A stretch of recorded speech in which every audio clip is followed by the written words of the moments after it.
다윗은 하나님을 경외한 자예요. 다윗은 누구입니까? 하나님께서 이는 내 마음에 합한 자라. 사무엘 선지자를 통해서 기름을 부어라. 이는 내 마음에 합한 자니. 사도 바울에게는 아나니아를 통해서 안수하게 하시고, 이는 나를 위하여 세상의 복음을 전할 자라. 많은 믿음의 선진들이 있지만은 그 가운데 특별히 다윗 그리고 사도 바울 너무나 아름답지 않습니까? 우리는 많은 믿음의 선진들의 신앙을 본받아야 돼요. 다윗도 하나님 앞에 크게 범죄했죠. 하나님이 기뻐하시지 않는 인구조사를 통해서 이스라엘 백성들이 7만 50명이나 죽고, 충신 다윗의 오른팔인 장수 우리야 그 아내를 간음해가지고 결국은 그게 들통나게 되니까 인간의 생각으로 잔꾀를 부리다가 우리야 장수는 변함이 없죠. 그래서 다윗의 관계에, 다윗의 술수에, 야근 생각에 넘어가지가 않아. 그러니까 죽이지 않습니까? 살인자예요. 다윗은 고의적 살인, 계획적으로 요압 장군에게 편지를 써서 죽게 하라고. 그런 다윗인데, 만일에 그런 다윗이 그런 허물이 없었다면, 하나님께 범죄함이 없었다면 우리는 더 긴장해야 돼요. 큰일 나니까, 하나님 앞에 범죄하면. 그러나 그렇게 하나님께서 기뻐하신 다윗도 이와 같이 큰 범죄를 했구나. 그러한 다윗이 자기 침상을 눈물로 띄우는 회개, 시편의 6편 6절 말씀이죠. 얼마나 눈물을 흘려서 회개를 했는지, 하나님께 회개했는지 자기 침상을 띄울 정도야. 다윗이 그 회개를 하나님께서 기뻐하시는 거예요. 우리는 죄 없이 살 수가 없어요. 또 하나님을, 우리가 믿는 하나님이 어떤 분인가를 한번 생각해 보자고요. 그 솔로몬이 누구에게서 나왔습니까? 밧세바와의 사이에서 나왔잖아요. 물론 처음 아들은 하나님께서 일주일 만에 죽이셨지만은 그 다음에 잉태된 아이, 출산된 아이가 솔로몬 아닙니까? 하나님께서 주셨잖아요. 솔로몬. 하나님은 대단한 자를 쓰신 것이 아니라 죄인을 부르셨죠. 마태복음 9장 12절에서 13절. 건강한 자에게는 의원이 쓸데없음 같이 예수님이 필요가 없어. 예수님은 치료자로 오셨죠. 또 예수님은 죄인을 부르러 오셨는데, 내가 죄인인 걸 깨닫지 못한다면, 예수님의 은혜를 입지 못하니, 예수님의 은혜를 입지 못한다면 그 아담의 죄가 그대로 있기 때문에 영원한 사망 아닙니까? 얼마나 불쌍하고 어리석습니까?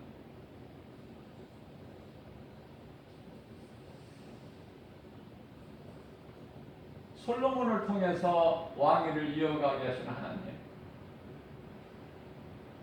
뿐만 아니라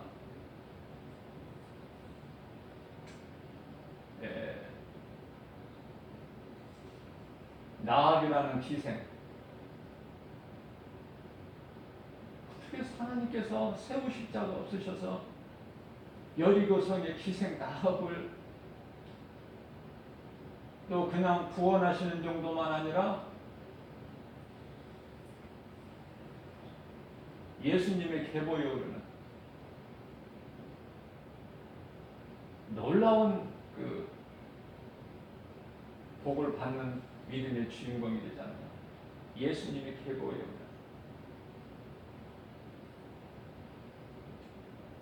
시아버지와 동침해가지고 그 쌍둥이 아들을 낳은 누구죠? 다말 아닙니까? 시아버지야.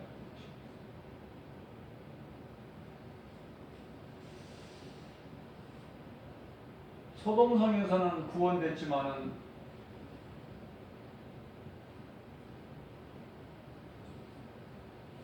성 밖에 나와서 결국은 가증한 짓을 한 롯의 두 딸 아버지와 동침해가지고 낳은 모압 족속과 암몬 족속, 그 큰딸에게서 나온 모압 족속 후예가 모압 여인 룻 아닙니까? 룻 기사에 나오는 룻. 정말 볼 것 없고 가치 없는 그런 이방인일지라도 하나님께서는 귀하게 쓰시는 거예요. 보아스와 결혼해가지고 오벳을 낳지 않습니까? 이런 복이 어디 있습니까? 이런 복 받고 싶지 않으세요?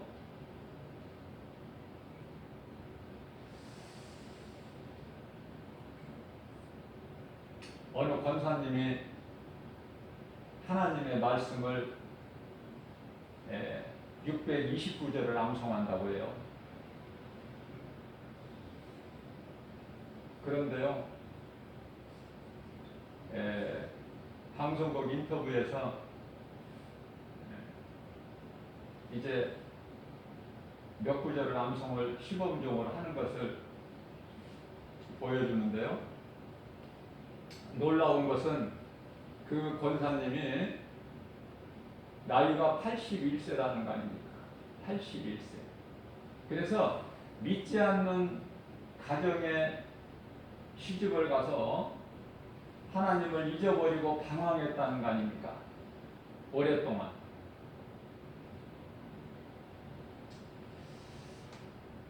그러나 하나님께서 기뻐하신 가운데 또 말씀을 주시고 그 말씀을 암송하기는 629절을 암송했다는 거예요. 하나님의 은혜죠. 그러나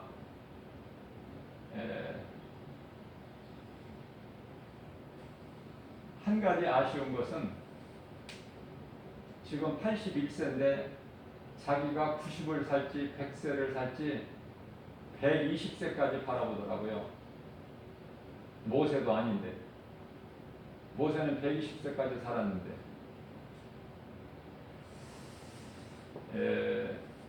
우리는요, 언젠가 죽어야 되는데 그 죽는 시간은 모르고 산다는 거 아닙니까? 그러나 가장 아름다운 인생은 자기 죽음을 언제 있지는 모르지만 준비하는 삶을 살아야 된다. 준비. 120세까지 사는 것이 복이 아니에요. 100세까지 사는 게 복이 아니라니까요. 물론 하나님의 뜻이면 90세 이상 살 수 있죠. 90세 이상 사는 것이 하나님이 기뻐하신 뜻이라면 굳이 하나님께서 시편의 90편 10절 말씀을 통해서 인생의 수명은 70이요 강건하면 80이라도 그 자랑할 것이 없으니 오래 사는 것이 수고와 슬픔뿐이다. 이런 말씀을 하실 필요가 없겠죠. 욕심은 많아서 오래 살기를 바라더라. 근데 그 권사님 남동생 아내면은 뭐가 되나요? 관계가 시누이가 되나요? 시누이는 남동생이 목사이기 때문에 시누이는 이제 목사 사모인데 그 시누이는 뭐라고 하느냐면은 그 81세 된 권사님한테 그렇게 오래 살기를 원하십니까? 형님은 그렇게 오래 살기를 원하십니까? 나는 하루라도 빨리 천국에 갔으면 좋겠습니다. 그랬다는 거 아닙니까? 그게 진짜 신앙이에요. 무슨 말씀이에요? 우리가 이 신앙생활을 하면서 어떤 사람은 짧은 시간 동안 신앙생활 하다가 천국 가는 사람이 있고 어떤 사람은 오랫동안 신앙생활하다 천국 가는 사람이 있고 그러면 우리가 오래 산다는 건 뭐예요? 선을 행하는 일 아닙니까? 선을 행하는 일. 잘 먹고 잘 살고 그러기 위해서 세상 오래 사는 것을 원한다면 그건 불신앙이에요. 내가 구원받은 확신과 천국에 대한 내가 몸이 죽으면 천국에 간다는 그 순간에 천사들에 받들려서 천국 간다는 그런 소망이 없기 때문에 이 땅에서 오래 누리고 살려고 해요. 돈 많이 벌고 좋은 환경. 그죠? 교회 옆에 바로 옆에 보면은 계곡이 있는데 요즘에 날씨가 얼마나 무덥습니까? 제가 그 광경을 바라보게 되면은 계곡 저 위에서부터 밑에까지 아주 장사진을 쳐요.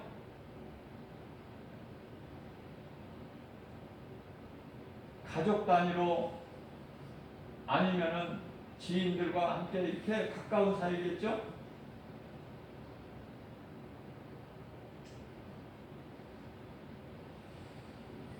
우리가 살고 있는 세상 모습이야. 그런데 안타까운 거는 예수를 안 믿어. 예수를 안 믿고 더워서 못 살겠다. 그래서 견딜 수가 없는 거예요. 계곡에 가는 거 가서 시원하게 물 가까이 가서 좀 휴식을 취하는 건 참 좋은 것이죠. 그 자체가 나쁘다는 게 아니에요.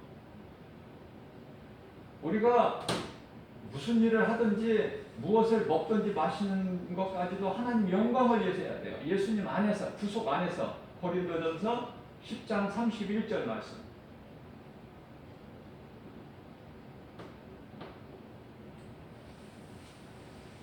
예수를 안 믿는 상태에서 시원한 데 가서 있으면 뭐하고 추운 겨울에 따뜻한 데 가서 온실에 가서 지내면 뭐합니까?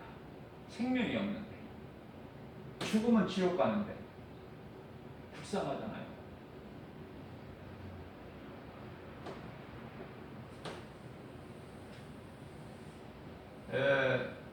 그래서 모압 여인 그 믿음을 하나님께서 기뻐하신 거예요. 하나님은 우리 마음 중심을 보셔요. 하나님 앞에 뭘 감추려고 하지 마세요. 또 감출 수가 없어요. 하나님 앞에. 오늘날의 스마트폰 동네 이제 뭐 용돈이라도 1, 2천 원이라도 하루에 벌어보려고 박스 주는 노인분들까지도 스마트폰 다 있어.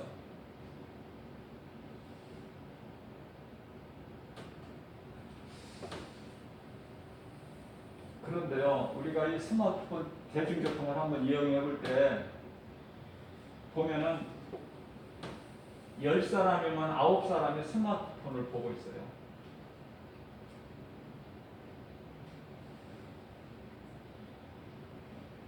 그런데 1년에 한 번 정도는 스마트폰을 세상 것을 보기 위한 것이 아니라 성경을 스마트폰으로 지하철 안에서 읽는 것을 1년에 한 번 정도는 봐요. 한 사람 정도는. 얼마나 아름답습니까?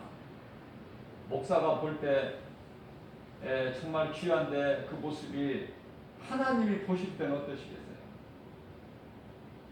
거의가 다 그거 가지고 남자, 여자, 남녀노소 구분할 것 없이 그거 가지고 뭐를 하느냐면 전부 세상 것. 또 많은 사람들이 게임, 만화, 오락, 젊은 애들 다 그 오락 보면은 다 보이잖아요, 옆에서. 어떤 사람은 그거 가지고 또 스마트폰 가지고 또 이렇게 파토 치는 사람도 있어. 별의별 사람이 다 있어. 제가 한번 관심을 가지고 이렇게 보면은 전부 그쪽이야. 중독. 게임에 중독되고 어떤 음란, 도박, 술, 마약 전부 중독 아닙니까? 이 사탄 마귀가 주는 거. 예수를 믿으면은요 그러한 것들이 내게서 떠나는 거예요. 끊어진다니까. 그 좋아했던 즐겨 불렀던 세상 노래 끊어져 버린다니까요.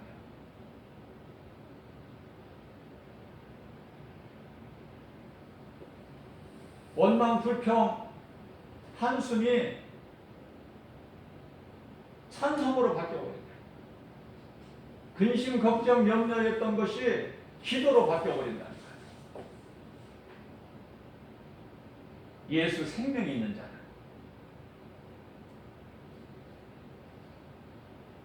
오직 복음 전하고 싶은 마음밖에 없어요. 그 영혼을 사랑하는 진짜 사랑이야. 그게 복음이. 복음보다 더 귀한 사랑이 없어요.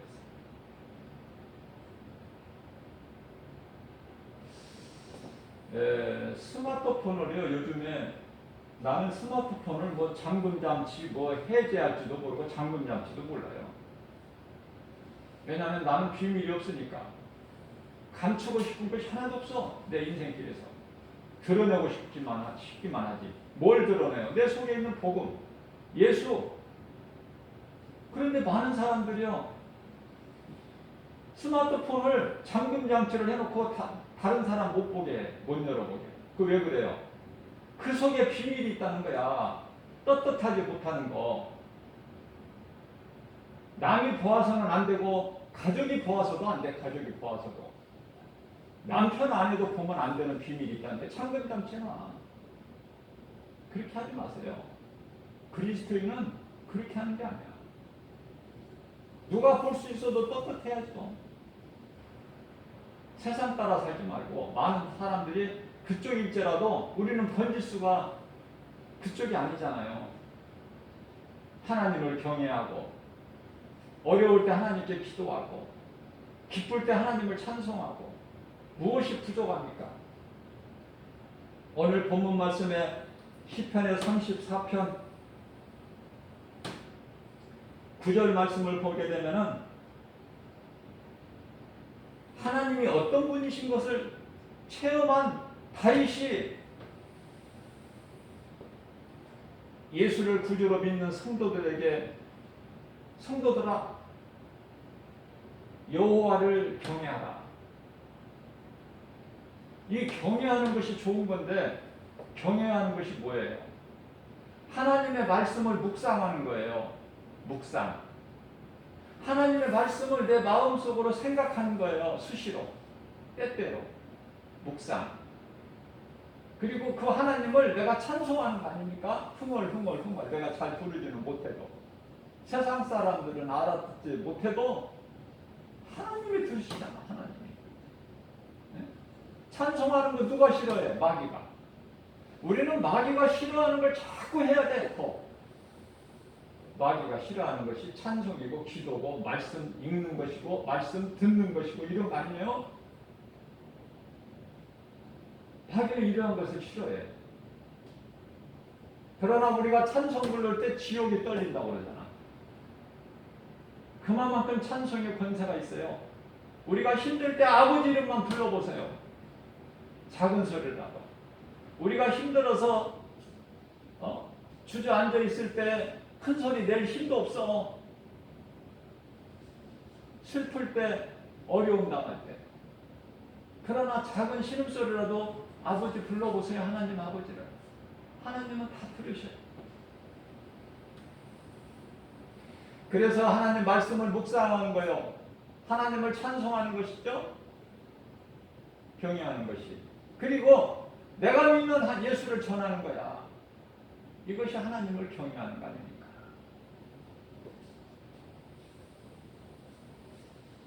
성도들아 여호와를 여기서 구약의 여호와는 예수님이라고 제가 그랬죠. 성도들아 예수님을 경외하라. 우리를 위하여 십자가에 달려 못 박혀 피 흘리신 예수님을 경외하라는 말씀이에요. 다윗이 자기가 체험한 하나님을 경외해서 자기가 체험한 얻은 복과 평안 이것을 지금 증거하는 거예요.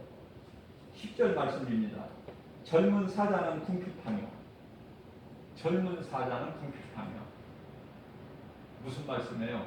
젊은 사자는 사자 중에서도 제일 센 힘이 왕성해. 그래서 먹잇감을 못 잡아서 힘이 없어서 못 잡아서 활동성이 떨어져 가지고 못 잡아서 굶을 일이 없어 젊은 사자는. 그러나 어린 사자는 어미 사자가 먹을 것을 잡아다가 줘야 먹어요. 그렇지 않으면 굶어. 어미 사자가 먹이를 안 물어다 주면 죽어. 어린 사자는. 그러나 젊은 사자는 힘이 왕성해요. 굶을 리가 없어. 결코 굶지 않는다 젊은 사자는. 그런데요 오늘 본문 10절 말씀을 보니까 젊은 사자는 궁핍하여 줄일지라도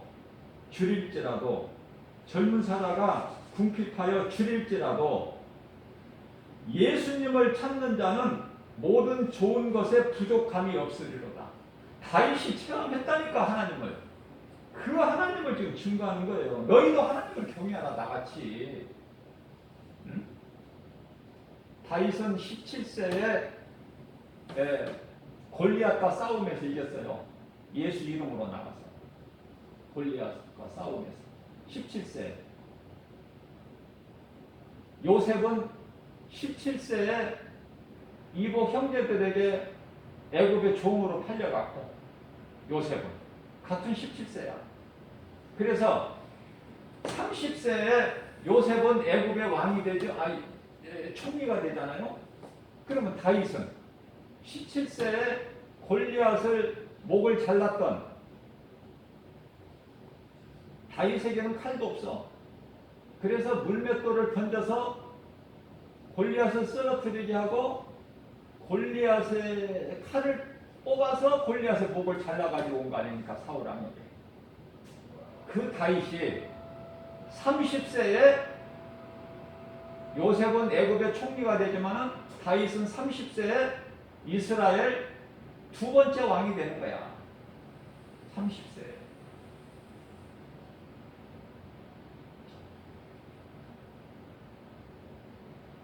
(11절) 말씀입니다. 11절 말씀. 우리 함께 같이 읽어요. 너희 자녀들아. 11절이에요. 너희 자녀들아 와서 내 말을 들으라. 내가 여호와를 경외하는 법을 너희에게 가르치리로다. 여호와를 예수님을 경외하는 법을 가르쳐 주신다는 거야 지금.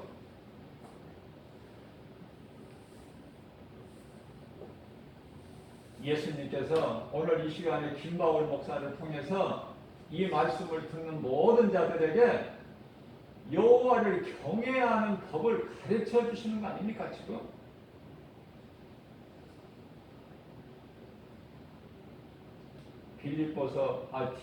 디모데전서 4장 13절 말씀입니다.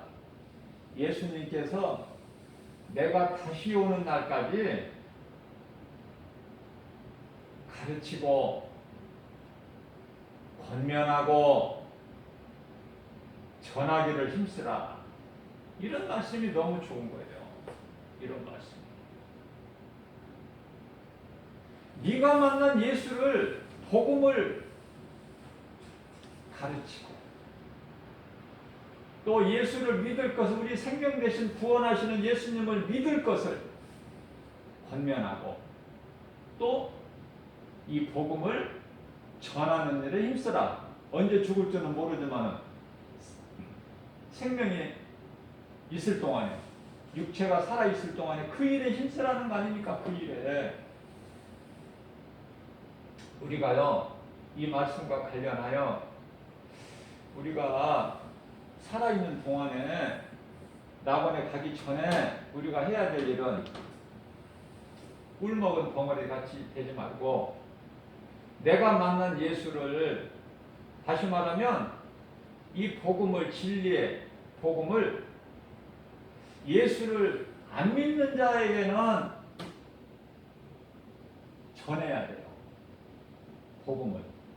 그러면 이미 예수를 믿는 자들에게 뭐 복음 전합니까 우리가? 믿는 자들에게 뭐를 해야 돼요? 양육해야 돼. 양육. 가르쳐야 된단 말이에요. 양육. 그 믿음이 자랄 수 있도록.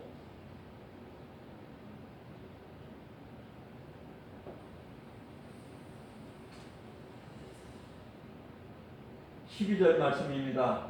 생명을 사모하고 연수를 사랑하여 복받기를 원하는 사람이 누구뇨?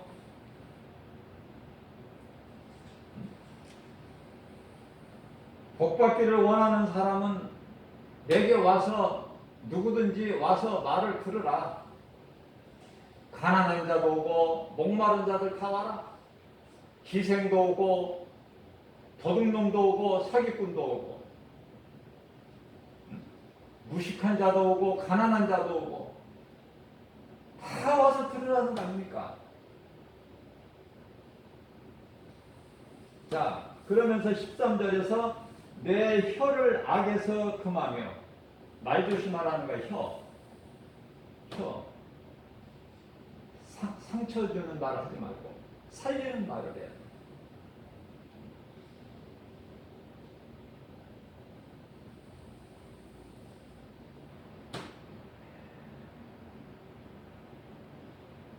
에베소서 4장 29절 말씀이죠. 너희는 말을 잘해서 듣는 자들로 하여금 은혜를 받게 하라. 우리 말 참 잘해야 돼. 말을 한번 내가 입 밖에 내버리면은 다시 못 주워 담어. 말은 말 한마디가 천리 있기를 한다고. 그러니까 자꾸 도와주고 위로해주고 힘을 주고 그런 말을 해야지. 말에 권세가 있어요. 우리가 말한 대로 그 열매를 먹어요. 우리가 쓴 열매를 먹는 것은 내가 언젠가 내가 내 입에서 했던 말의 대가야. 열매. 14절 말씀입니다. 악을 버리고 선을 행하며, 악을 버리고, 악은 모양이라도 버려버리라고 하시죠. 데살로니가전서 5장 22절에서 악은 모양이라도 버려버려라. 악을 버리고 선을 행하며, 선이라는 것은 하나님 사랑과 이웃 사랑, 그리고 어떤 사람이 오면은 분위기가 안 좋았던 것도 화목해져. 어떤 사람이 오면 좋았던 분위기가 잔잔한 호숫가에 돌을 던지는 것처럼 남을 험담하고 그 사람이 없는 자리에서 험담하고 흉보고. 그리스도인들은 그런 거 하면 안 돼요. 누가 없을지라도. 하나님은 다 들으셔요. 하나님만 들으시는 것이 아니라 마귀도 들어. 그래서 이단 신천지들이 왜 이런 큰 교회에 침투를 합니까? 원만 불평하는 자들을 포섭을 해. 그래서 교회가 마음에 안 들어서 불평이 가득한 사람들을 유혹해가지고 그들을 끄집어내는 거예요. 그 교회에서. 자꾸 분란을 일으키게 하고. 그 배후에는 마귀가 있기 때문에. 그래서 우리는 무엇보다도 요한일서 4장 1절에서 말씀하고 있는 영분별의 능력이 중요하죠. 이 마지막 때는.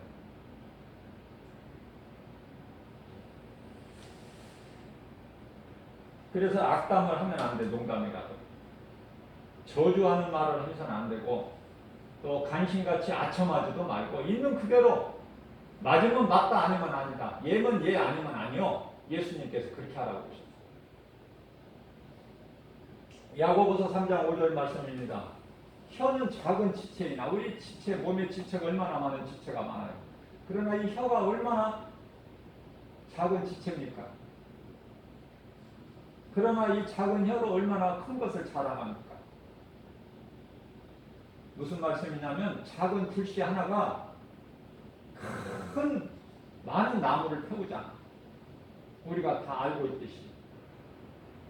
산에 불이 나면은 며칠씩 간다고 그러죠? 며칠 가도 꺼지지 않는 산불. 처음에 시작은 지극히 작은 불씨 하나지만, 예, 말을 참 조심해서 해야 돼요. 내가 한 번 더 말을 할 때는 생각해보고.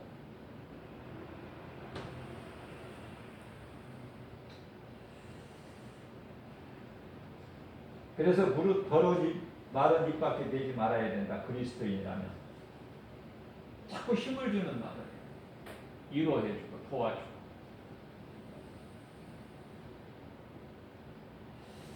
하나님께서는 의롭게 사는 자들의 소리를 들으신다고 말씀하십니다. 그래서 영육간에 복을 주시죠. 우리가요, 우리 영혼이 잘 돼야 돼요. 속사람. 겉사람은 썩어질 거니까 속사람이 잘 돼야 돼요. 이게 속사람이 예수 생명으로 있으면 성령이 내 속에 들어와 계시면 마음이 기쁘고 평안하죠. 뭐 부러울 게 있습니까? 하나도 세상껏 부러울 것이 없어 나는. 믿음은 적을지라도 내 속에 계신 성령이 계시고 예수 생명이 있기 때문에 그냥 누군가를 사랑하고 싶고 누군가에게 주고 싶고 누군가에게 복음을 가르쳐서 한 영혼이라도 좀 생명길로 갈 수 있도록 권면하고 싶고. 근데 안타까운 것은 이렇게 진리의 복음을 순수한 복음을 전하는 자가 없어요. 복음에다가 섞어서 하는 사람들은 많아. 그런데요, 그들이 말하는 것은 성경 말씀이야. 성경 구절을 갖다 적어놓고 해요. 얼핏 보면 맞는 것 같은데 그 내용이 달라. 보면 제가 어제는 한 통의 문자를 받았는데 읽어보니까 목사님 전도하시러 가시는 거, 오늘 또 전도하시러 가시는 거 봤습니다. 그래서 이렇게 문자를 보냅니다. 그러나 저러나 목사님은 말씀이 없으시니 어렵다는 거야. 말씀이 없으니까 뭐 할 말 있나요? 거짓과 진리를 다 구별해버리는데 거짓으로 지금 전하는 거 내가 다 하는데 무슨 말을 해? 그러면서 뭐 유튜브에 뭐 좋은 거 올려놨으니까 목사님 시간 되시면 꼭 한번 보세요. 내가 왜 봐 그걸? 가짜라는 거 다 아는데 난 볼 일이 없죠? 다 안다니까 그 사람들이 나 진짜라는 거. 자기들이 가짜라는 거 다 알아. 모르는 게 아니야. 근데 거기에 배가지고 못 빠져나와 이제. 거기 세뇌 교육이 다 돼가지고. 그냥 가만히 있지 왜 그런 짓을 하냐고. 남의 영혼을 죽이는 일.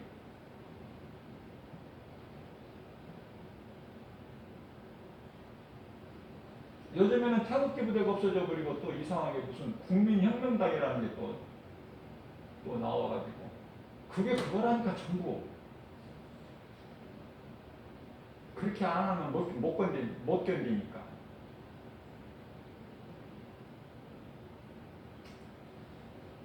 그런 거 거기에 현혹되고 마음 빼앗기면 안 된다는 걸 모르잖아 사람들이. 목사들도 몰라 목사들도. 그래서 거기에 많은 사람들이 빠져가지고요 정말 애통하고 답답하고 복음 전하다가 그냥 내 편기쳐버리고 오고 싶은 마음이야. 심정이. 세상 돌아가는 거 보면 예수님이 지금 빨리 오셔야 될 때인데 때가 다 됐는데 아직도 깨달지를 못해. 노아 홍수 심판 때 같이 목구멍에 차고 넘칠 때까지도 못 깨달아. 지금은 시집가고 장가가고 하는 것이 복이 아니에요.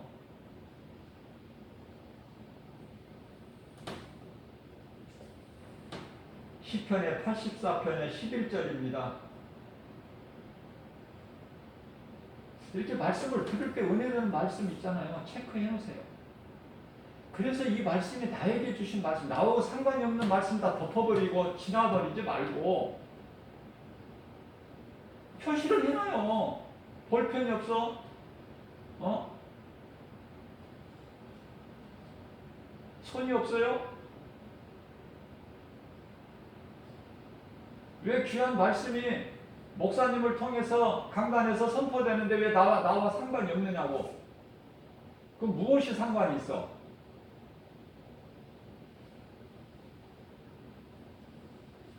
세상에서 잘되게 부자되게 해준다는 거 거기에 귀가 쏠립니까? 그건 예수 안 믿어도 돼. 세상 신을 섬겨도 그런 복음 받아. 세상 마귀가 임금이니까 요한일서 5장 19절에 마귀가 자기 사랑하는 사람 자들에게 복 안 주겠어요? 세상 임금인데.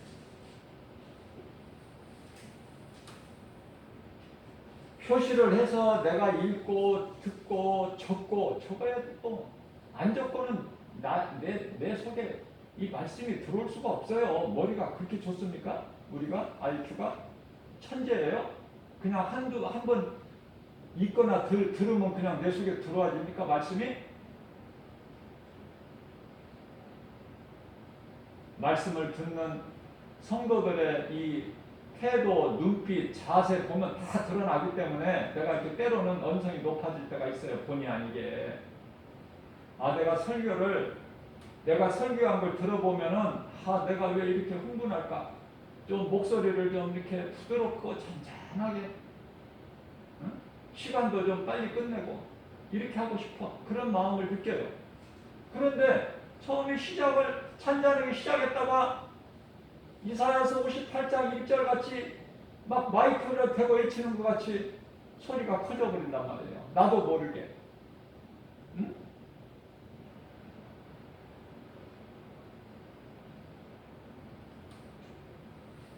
시편의 84편 11절에 어떤 말씀이 있냐면은 하나님을 경외하게 되면은 하나님께서 지켜주신다는 거잖아요. 하나님께서 지켜주셔야지. 마스크가 지켜줘, 백신이 지켜줘, 뭐가 지켜줘? 응? 사람이 지켜줘? 하나님이 지켜주셔야 돼. 하나님이 지켜주시면은 죽을 상황에서도 살아. 사망의 음침한 골짜기 길에서도 하나님 건져버리셔. 주의 지팡이와 막대기로. 그러나 하나님께서 안 지켜주시면 죽을 수가 없는 상황에서도 죽었대. 제가 앞서 말씀 전한 대로 하나님께서 성을 세우지 아니하시면은 건축자의 수고가 헛되고, 이런 말씀이 너무 좋잖아요. 시편의 127편 1절 2절을 제가 지금 마음으로 읽어 드리는 거예요. 다 찾아서 함께 읽을 수가 없으니까 시간 관계상. 뿐만 아니라 하나님께서 성을 지키지 아니하시면은 파수꾼에 깨어 있음이 헛되다는 거예요.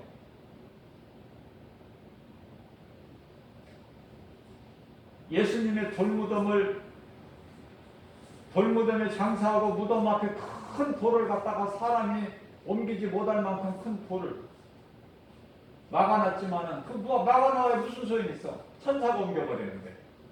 말씀을 통해서 깨달을 수 있어야 돼요. 그래서 말씀 듣기 전에 오늘 하나님 이 시간에 말씀을 들을 때 나에게 깨달을 수 있는 믿음을 주세요. 세상 생각하지 않게 주세요. 그렇게 기도하는데 얼마나 걸려? 그 하나님은 그렇게 해주시잖아요. 체험을 해보시라. 체험을. 다윗같이 내가 어디 가서 식당에 가서 밥을 맛있게 먹어야 그 식당을 자랑할 거 아니야. 내가 감동적으로 감동되게 맛있게 잘 먹었다. 그것도 값도 그렇게 비싸지 않고. 그러면 우리는 자랑할 거야. 분명히. 야, 맛있더라. 거기 한번 가보자. 거기 한번 가보라. 근데 하나님의 말씀은 값이 싼 것이 아니라 거저 주셔. 그리고 맛있는 정도가 아니라 영원히 사는 생명을 얻는 말씀이에요. 생명을 얻는 말씀. 근데 그 말씀에 우리는 얼마나 관심이 있느냐 그 말이에요. 눈에 보이는 세상 것에는 관심이 있고 보는 세상 사람들보다 예수 안 믿는 사람들보다 더 사랑하고 더 높아지려고 그러고 내 자식이 잘 돼야 되고 자자손손 많은 걸 가져야 되고 높아져야 되고 출세해야 되고 성공해야 되고 그런 걸 자랑하는 거 아닙니까? 친구나 친척들한테 예수 믿는 거 자랑해야지. 그래서 하나님을 경외하는 자에게는 모든 것을 지켜주실 뿐만 아니라 영화를 주신다는 거. 영화, 하나님이 주시는 영화, 그게 진짜 부이야.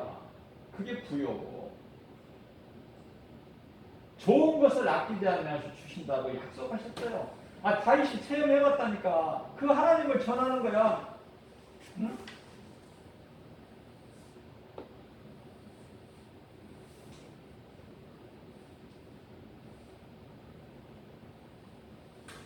이런 말씀 정말 내가 하나님을 경외해야 되겠다. 하나님 경외할 수 있는 믿음을 나에게 주세요.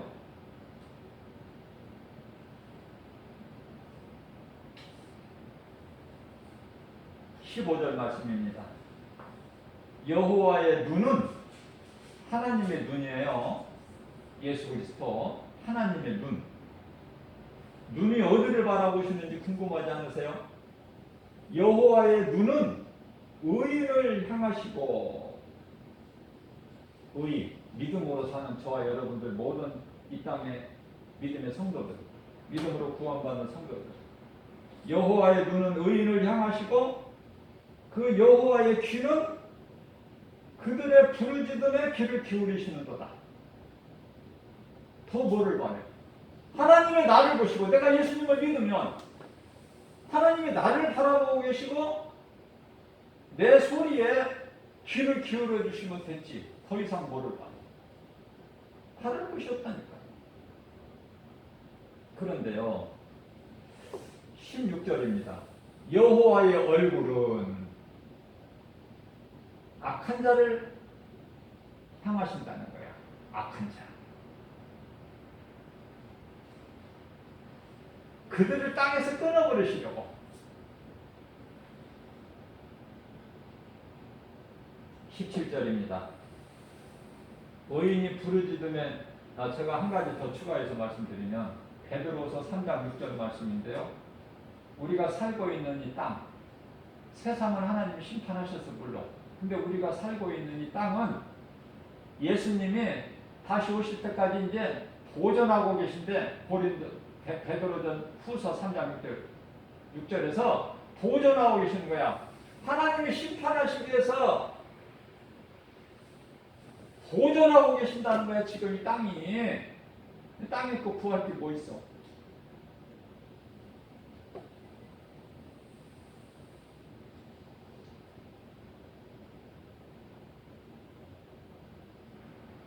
(17절) 말씀입니다. 의인이 부르짖음에, 의인은 예수님 한 분이에요. 우리는 의인이 될 수가 없는 거야. 그러나 우리를 의롭다 인정을 하셔. 그래서 의인이라고 부르시는 거야, 하나님이. 이거 하나님 은혜 아닙니까? 의인이 부르짖음에 여호와께서 들으시고, 우리가 부르짖는 걸 들으시고, 작은 신음소리까지 골방의 기도까지도 들으시고 그들을 환난에서 건지셨다는 거예요. 건지실 것이 아니라 건지셨다. 누가 처음 했어? 다윗이. 나를 건지셨다.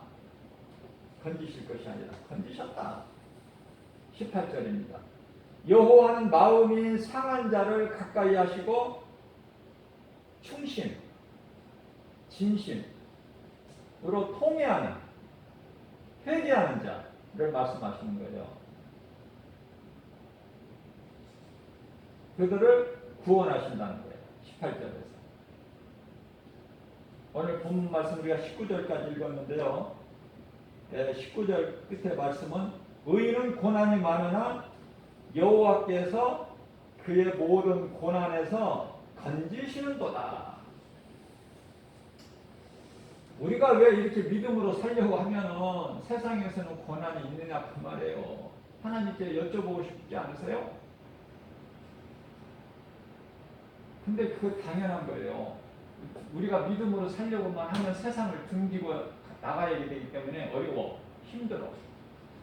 디모데후서 3장 12절 말씀입니다. 이 말씀과 관련하여 의인이 믿음으로 살려고 하면 핍박이 있다는 거예요. 그거 당연한 거예요. 핍박을 받아야 예수님께 받을 상이 있다니까. 핍박이 없으면 무슨 상이 있어. 세상과 타협하고 살았는데 무슨 상이 있습니까?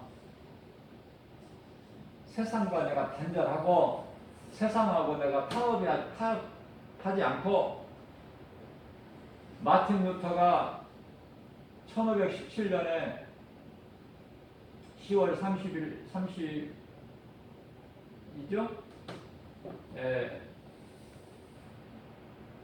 그 베텐부르크 대학 정문에 95개 조항 대자보를 붙였어요.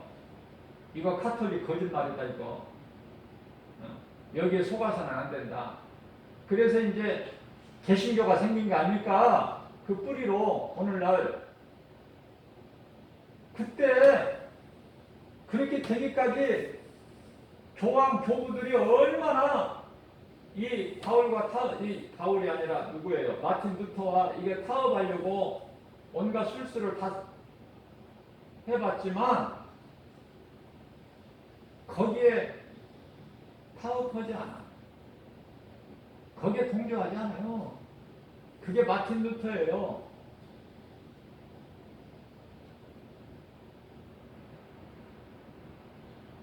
우리가 믿는 예수 무엇과 바꿀 수 있으며 세상의 그럴듯한 달콤한 무엇과 우리가 비교할 수 있어요? 끊어버리세요. 예수님은 나의 친구가 되신다. 예수님 거짓말 안 하세요.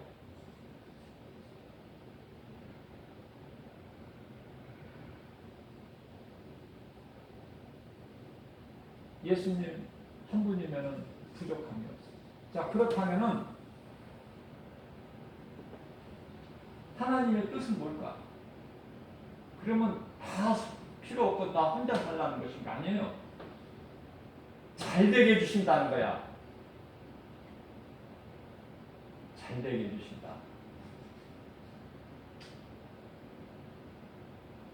이 말씀으로 마칩니다. 로마서 10장 11절 말씀이에요. 믿음으로 사는 의인은 결코 부끄러움을 당하지 않게 하시겠다는 거야. 하나님께서. 부끄러움을 당하지 않게. 예수님께서 저주를 다 짊어지셨어. 우리 저주를. 예수님이 온갖 조롱을 다 당하셨어요. 주먹으로 예수님을 때리는 자가 있는가 하면은 뿐만 아니라 예수님의 침을 뱉고 예수님께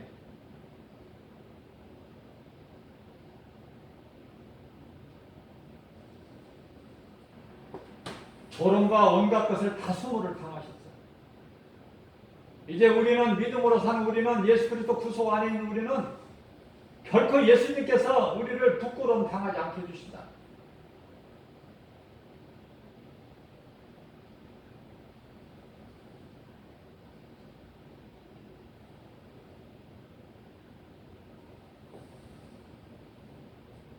다윗은 예수님 오시기 전에 천년 전 시대를 살았던 인물 아닙니까?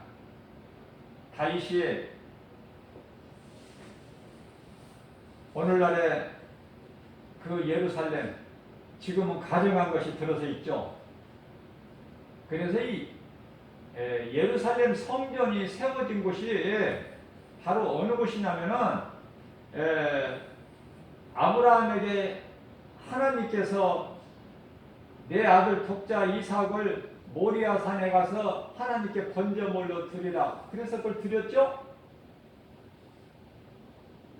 드리기 전에 하나님께서 멈추게 하셨지만 이미 아브라함은 드린 거야. 이삭을 이미 하나님은 받으셨고, 그 모리아산이야. 예루살렘 성전이 모리아산이 그 자리다. 그게 유대교, 그리스도 오시기 전에 유대교, 또 예수님이 오신 이후에 기독교, 또 2000년 가까이 그 이스라엘 땅을 잊어버렸던, 가나안 땅을 잊어버렸던 이후에 그 자리에 뭐가 세워졌어요? 이제 이슬람 사원이 세워져 버렸잖아. 가증한 것이. 깨달을 수 있는 자만 깨달으라고 말했어. 거룩한 곳에 가증한 것이 선 것을, 세워진 것을 보게 되면 깨달을 수 있는 자는 깨달아. 때가 다 되는 거예요. 그래서 다윗이 그 자리를 소유를 한 거 아닙니까? 1000년 전에, 예수님 오시기 전에. 그리고 이제 그의 아들 솔로몬이 그곳에 성전을 건축했으니, 7년에 걸쳐서 성전을 건축했으니 그것이 솔로몬 성전 아니에요? 네? 그 7년 동안 진 성전이 이제 언제 무너졌느냐? 예수님 오시기 전에 586년에 바벨론에 의해서 무너져 버린 거예요. 파괴돼 버린 거야. 그리고 70년 바벨론 그 포로 생활에서 이제 귀환돼 가지고 다시 회복이 되죠. 재건이. 그래서 예수님 오신 당시에 헤롯 성전이라고 부르지 않습니까? 다시 말하면 유대교, 기독교, 이슬람의 성지가 된다. 그곳이. 지금 이슬람 사원이 세워져 있어요. 가증한 것이. 때가 다 됐어 이제.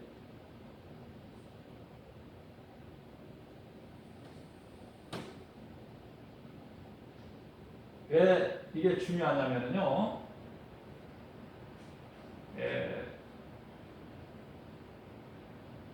교회가 탄생이 됐거든. 예루살렘에서. 교회가 탄생이 됐어요. 초대교회에서부터 지금 오늘날 이 교회가 탄생이 된 거예요. 교회 뿌리가. 그걸 잘 깨달아야 돼요. 그러나 이 사람의 지은, 손으로 지은 이 교회라는 건물, 크고 작고 상관은 다 없어져. 이제 없어지는 거야 이거. 교회가 뭐야? 내 몸이 믿는 자, 성도, 몸이 교회야. 성전. 고린도전서 3장 16절. 그러므로 너희 몸은 너희 것이 아니야. 이제 하나님 거지. 고린도전서 9장 16절. 아니, 고린도전서 9장 16절이 아니라 6장 19절. 너희 몸이 아니야. 너희 몸이 아니야. 너희 것이. 너희 몸이 너희 것이 아니야. 이제 하나님의 성전이 있어. 그걸 너희가 알지 못하느냐? 그동안에 뭐 했고, 그동안에 뭐 해서 믿음이 자라지를 못했느냐? 그런 것도 깨닫지를 못하고. 교회 없어져. 이제 앞으로 아무리 크고 웅장하고, 우리나라 교회는 아무것도 아니에요. 건물이. 유럽 교회 가보세요. 놀랄 노자야. 놀랄 노자. 얼마나 웅장하고, 이게 사람이 정말 이렇게 신비한, 이렇게 건물을 이렇게 사람의 힘으로 할 수 있을까? 안 믿어져.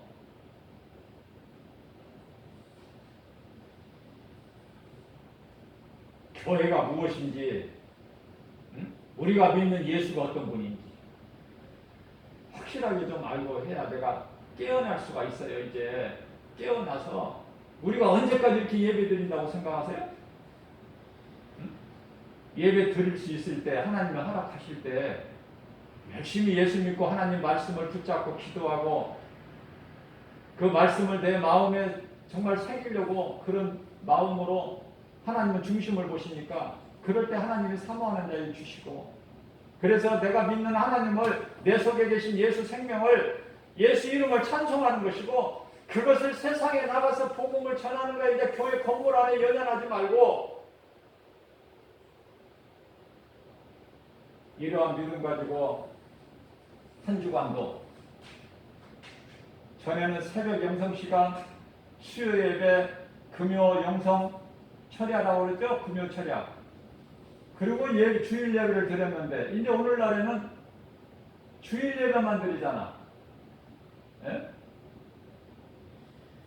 오늘 받은 은혜 하나님의 말씀으로 한 주간도 또 정말 세상에 나가서 내가 왜 이렇게 힘드는가 그런 소리 하지 마시고 내가 힘드는 것이 당연하구나. 그래도 나 굶지 않고 아침에 밥 먹고 염려하지 말고 아무것도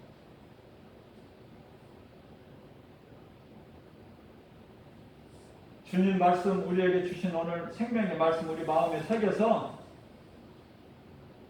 말씀으로 눈에 보이는 여러 가지 세상 환경을 이기고 예수 이름으로 승리하고 나가는 저와 여러분들 되시기를 주님의 이름으로 축복합니다.